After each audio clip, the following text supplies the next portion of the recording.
Fala, primeiro ano! Tudo bem com vocês? Espero que sim. Aqui é o professor Edgar para mais uma aula de História. Hoje nós já vamos para o módulo 21, aí do segundo bimestre, e a aula de hoje então é sobre a expansão do Islã. Na aula passada, nós vimos como o islamismo vai se formar ali na Península Arábica, com o surgimento do Maomé, com a questão da Hégira e com a formação das duas tribos, sunitas e xiitas. Nessa aula de hoje, a gente vai ver como o islamismo, os povos muçulmanos vão se expandir pelo mundo, ok? Bom, a forma de organização do poder desses povos muçulmanos serão através dos califados. Como eu disse para vocês na aula passada, califa é o chefe, né, que vai comandar assim a religião muçulmana e os povos muçulmanos.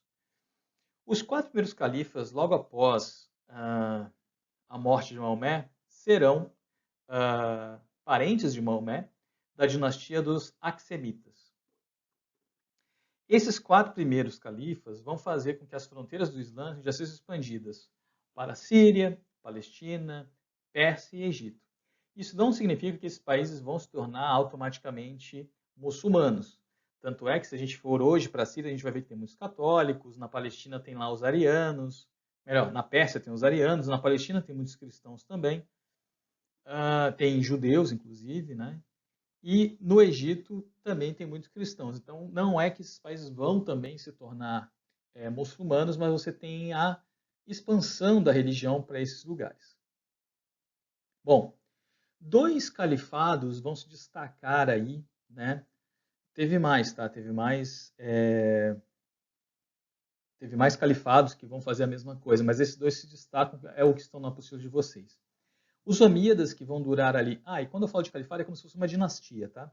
Os Omíadas, que vai de 661 até 750 depois de Cristo, tá? Depois a gente também vai ver os Abássidas.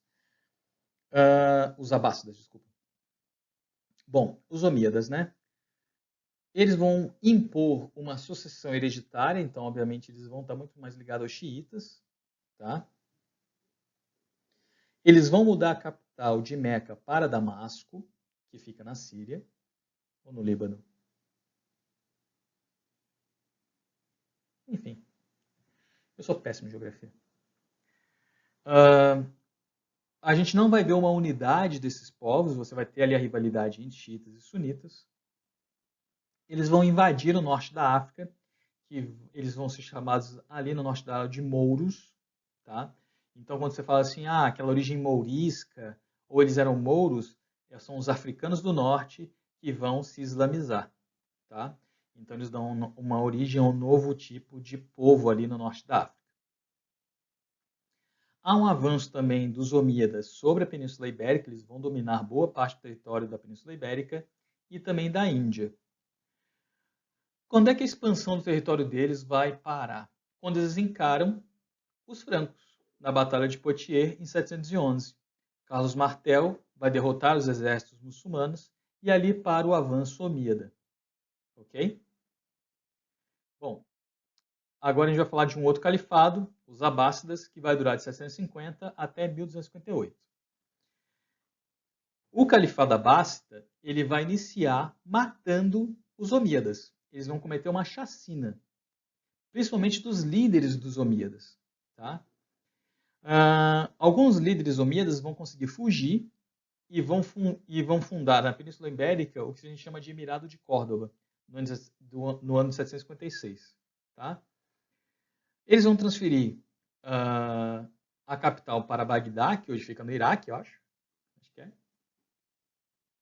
E aí uma característica bem coisa dos abássidas assim é que eles vão começar a desenvolver uma teocracia. E aí teocracia no sentido de que o chefe lá, o califa, ele vai ter um status de Deus, muitas vezes. Tá? Tanto é que ele vai criar um cargo, o cargo de vizir, e na verdade quem administra o reino, digamos assim, ou quem administra os territórios do califado são esses vizires e não exatamente o califa. O califa ele vai ficar reservado, guardado dentro do palácio e vai aparecer apenas em algumas cerimônias. Tá? O Império Abássida vai acabar sendo destruído pelos mongóis, que vêm lá do Oriente. Como é que o Ocidente vai lidar, então, aí com essa expansão islâmica, né? Você vai ter a conquista de um vasto território feita pelos califados, tá? Além de conquista de território, os muçulmanos, né, os califados, vão dominar também as rotas comerciais do Mediterrâneo. Então, tem uma frase ali do historiador Ibn Khaldun, que dizia que nada flutuava, nenhuma tábua de madeira flutuava no mar Mediterrâneo se não tivesse autorização dos muçulmanos ou dos islamitas. Tá?